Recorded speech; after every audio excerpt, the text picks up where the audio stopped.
चाहतों के दास नहीं है, आप उसके सानिध्य में चले जाए तो आपके जीवन की सारभूत बातों को आपको पता चलेगा। इसलिए संतों का संग करने के लिए कहा गया है। लेकिन पूरे रामायण में आप देखें तो सबसे पहली घटना घटी है कि रावण साधु के वेश में आया और सीता का हरण कर लिया,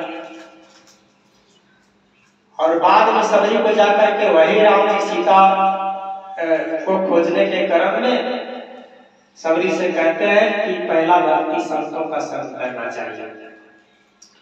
तो पहले आपको सावधान होने की जरूरत है, संत को जानने की जरूरत है वास्तव में वो संत है या नहीं है। यदि संत है तो ही उसकी सानिध्य में जाइए, वरना होगा क्या, सीता रूपी ऊर्जा आपके जीवन से निकल जाएगा, आपका शोषण हो जाएगा, ऊर्जा का अवशोषण हो जाएगा। इसलिए संतों का संग करिए, लेकिन जो संत है उसी का संग करिए, असंत का संग मत करिए।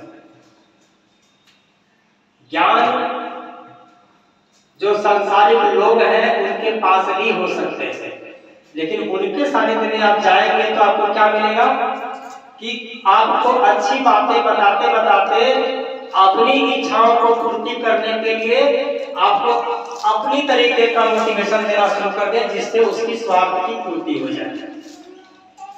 इसलिए संतों के संग करने के लिए कहा गया है, क्योंकि उसकी कोई इच्छा होती ही नहीं है, वो केवल परमार्थिक जीवन जीते हैं, आत्म कल्याण के जीवन जीते हैं और मानव कल्याण के लिए कार्य करते हैं। उसका निजी कोई स्वार्थ नहीं होता आपसे, इसलिए संतों का संग करना चाहिए। दूसरा कहा है कि दूसरी